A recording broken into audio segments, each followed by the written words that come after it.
ట్రిలియన్లు పుస్తకం నుండి ఒక అద్భుతమైన విశ్లేషణకు స్వాగతం. ఈ పుస్తకం ఒకే ఒక సింపుల్ ఐడియా ప్రపంచవ్యాప్తంగా ఇన్వెస్టింగ్ రూపురేఖలనే ఎలా మార్చేసిందో చాలా స్పష్టంగా వివరిస్తుంది. ఈ ఆలోచన మన ఆర్థిక భవిష్యత్తును కూడా మార్చగలదు. ఒక్క క్షణం ఈ ప్రశ్న గురించి ఆలోచించండి. సంపదను సృష్టించడానికున్న బెస్ట్ మార్గం, అదే సమయంలో చాలా ఈజీ మార్గం కూడా అయితే? వినడానికియే అసాధ్యమనిపిస్తుంది కదా? కాని ఈరోజు అది ఎలా సాధ్యపడిందో మనం తెలుసుకోబోతున్నాం. సరే, మరి ఈ విప్లవం రాకముందు అసలు ఇన్వెస్టింగ్ ప్రపంచం ఎలా ఉండేదో చూద్దాం. ఒకప్పుడు పెట్టుబడి అనేది ఒక ఎక్స్క్లూజివ్ క్లబ్ లాంటిది. అక్కడ నిపుణులు మాత్రమే గెలవగలరు అని అందరూ నమ్మేవారు. ఆ నిపుణులే ఈ యాక్టివ్ ఫండ్ మేనేజర్లు. వీళ్ళు ఏం చెప్పేవాళ్లంటే, మేము మార్కెట్ కన్నా ఎక్కువ లాభాలు తెచ్చిపెడతాం, మీ డబ్బును పెంచుతాం అని హామీ ఇచ్చేవాళ్లు. సో ప్రజలు వాళ్ల కష్టార్జితాన్ని తీసుకెళ్లి వీళ్ల చేతిలో పెట్టారు. ఏదో అద్భుతం చేస్తారని నమ్మారు. మరి నిజంగా ఏం జరిగింది? ఇప్పుడు ఈ చార్ట్ చూడండి. ఇది మొత్తం కథనే మార్చేసిన ఒక చేదు నిజాన్ని బయటపెట్టింది. రీసెర్చ్ ఏం తేల్చిందంటే, ఈ సోకాల్డ్ నిపుణుల్లో చాలామంది మార్కెట్ యావరేజ్ రిటర్న్స్ను కూడా బీట్ చేయలేకపోయారు. అంటే వాళ్లు మార్కెట్ కంటే తక్కువ లాభాలనే సంపాదించారు. ఈ నిజం బయటపడగానే ఇన్వెస్టింగ్ ప్రపంచంలో ఒక పెద్ద భూకంపమే వచ్చింది. మరి నిపుణులే ఇలా ఫెయిల్ అవుతుంటే మనలాంటి సాధారణ ఇన్వెస్టర్లు పరిస్థితి ఏంటి? దీనికి సమాధానంగానే ఒక చాలా సింపుల్ కానీ విప్లవాత్మకమైన ఐడియా పుట్టింది. ఆ ఐడియా వెనుక ఉన్న వ్యక్తి ఇతనే, జాన్ జాక్ బోగల్, వాన్గార్డ్ సంస్థ వ్యవస్థాపకుడు. ఆయనకు ఒక కల ఉండేది. పెట్టుబడి అనేది కేవలం ధనవంతులకే కాదు, అందరికీ అందుబాటులో ఉండాలి అని. ఆయన ఒక హీరోలా ముందుకొచ్చి ఆ కలను నిజం చేశారు. బోగెల్ ఆలోచనే ఈ ఇండెక్స్ ఫండ్. ఇదొక తెలివైన పరిష్కారం. ఆలోచించండి, మార్కెట్ను ఓడించడానికి ఎందుకు కష్టపడాలి? మొత్తం మార్కెట్నే కొనేస్తే పోలా? ఇండెక్స్ ఫండ్ చేసేది అదే. ఉదాహరణకు S&P 500 ఇండెక్స్ ఫండ్ తీసుకుంటే అది అమెరికాలోని టాప్ 500 కంపెనీలలోనూ ఇన్వెస్ట్ చేస్తుంది. అంటే మనం మార్కెట్ ఎదుగుదలలో నేరుగా భాగం పంచుకుంటున్నామన్నమాట. ఈ స్లైడ్లో ఉన్న వాక్యం చూడండి. ఇది మొత్తం కాన్సెప్ట్ను ఒక్క లైన్లో చెప్పేస్తుంది. గడ్డివాములో సూదిని వెతకడమంటే గెలిచే ఒక్క స్టాక్ను కనిపెట్టడానికి ప్రయత్నించడం. అది చాలా కష్టం, దాదాపు అసాధ్యం. దానికి బదులుగా మొత్తం గడ్డివామునే కొనేయడం తెలివైన పని కదా? అదే ఇండెక్స్ ఫండ్ చేస్తోంది. సరే, అయితే ఈ ఇండెక్స్ ఫండ్ అనేది కేవలం ఒక ప్రోడక్ట్ కాదు. దాని వెనుక ఒక శక్తివంతమైన ఫిలాసఫీ ఉంది. అదే వాన్గార్డ్ తత్వశాస్త్రం. దాని కోర్ ప్రిన్సిపల్స్ ఏంటో ఇప్పుడు చూద్దాం. ఇక్కడ చూడండి, పెట్టుబడి పెట్టడానికి 2 వేరువేరు దారులు.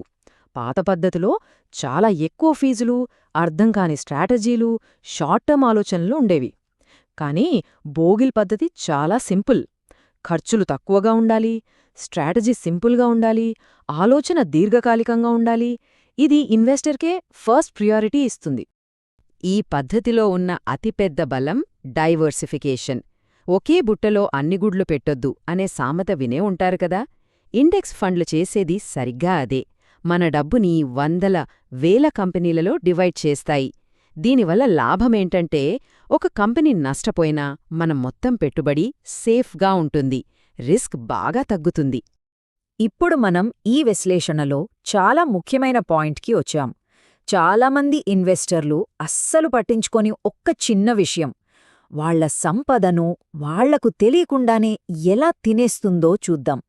అదే తక్కువ ఖర్చుల యొక్క అద్భుతమైన శక్తి. ఈ సూత్రాన్ని బాగా గుర్తుంచుకోండి.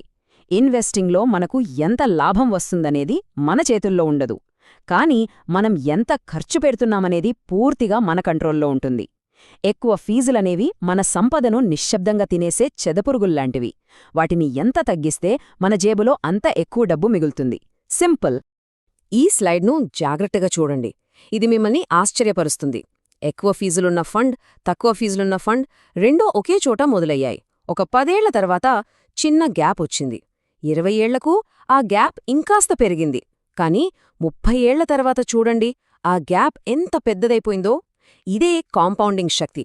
చిన్న ఫీజులు కూడా కాలం గడిచే కొద్దీ మన డబ్బుపై ఎంత పెద్ద ఇంపాక్ట్ చూపిస్తాయో చెప్పడానికి ఇంతకన్నా మంచి ఉదాహరణ ఉండదు.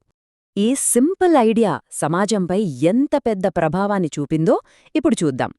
ఇది కేవలం ఒక ఇన్వెస్టింగ్ స్ట్రాటజీ కాదు, ఇది అందరికీ పెట్టుబడి అవకాశాలు కల్పించిన ఒక ప్రజా ఉద్యమం. మొదట్లో జాక్ బోగెల్ ఆలోచనను చాలామంది ఎగతాళి చేశారు. ఇది ఫెయిల్ అవుతుందని విమర్శించారు. యావరేజ్గా ఉండడం ఎవరికి కావాలి అని అన్నారు. కాని కాలం గడిచే కొద్దీ ఆ వివాదాస్పద ఆలోచనే ఒక ప్రపంచ ఆర్థిక శక్తిగా ఎదిగింది. ఈరోజు ఈ ప్యాసివ్ స్ట్రాటజీస్లో అంటే ఇండెక్స్ ఫండ్స్లో ఎంత డబ్బు ఇన్వెస్ట్ చేశారో తెలుసా? ట్రిలియన్ల డాలర్లు. ఈ ఒక్క నంబర్ చాలు ఈ విప్లవం ఎంత పెద్ద విజయం సాధించిందో చెప్పడానికి. దీని ప్రభావం అద్భుతమైనది. ఒకప్పుడు పెట్టుబడి పెట్టడమంటే చాలా కష్టమైన, ఖరీదైన వ్యవహారం. కాని ఇప్పుడు చాలా సింపుల్ అయిపోయింది. తక్కువ ఖర్చుల ఫండ్స్తో ఎవరైనా ఎక్కడి నుంచైనా సరే మార్కెట్లో పాల్గొనవచ్చు. దీనివల్ల ఆర్థికంగా అందరికీ సమాన అవకాశాలు వచ్చాయి. కాబట్టి ట్రిలియన్లు పుస్తకం నుండి మనం నేర్చుకోవలసిన కీలక పాఠాలు ఇవి. మార్కెట్ను బీట్ చేయడానికి ప్రయత్నించొద్దు. ఖర్చులను అదుపులో ఉంచుకోండి. మీ డబ్బును డైవర్సిఫై చేయండి. అన్నిటికన్నా ముఖ్యంగా ఓపికతో, క్రమశిక్షణతో దీర్ఘకాలం పాటు ఇన్వెస్ట్ చేయండి. విజయం మీదే. చివరగా ఈ మాటను గుర్తుంచుకోండి. కేవలం తెలుసుకోవడం వల్ల డబ్బు రాదు. దాన్ని ఆచరణలో పెట్టాలి. స్థిరంగా, క్రమశిక్షణతో కార్యాచరణ చెయ్యాలి. ఈరోజు మనం నేర్చుకున్న పాఠాలను మన జీవితంలో అప్లై చేద్దాం. మన ఆర్థిక ప్రయాణాన్ని ఈరోజే మొదలు పెడదాం. ఎందుకంటే సరళతే అత్యంత శక్తివంతమైనదని ఈ కథ మనకు గుర్తుచేస్తుంది. जय हो जय हो भारत माता की जय।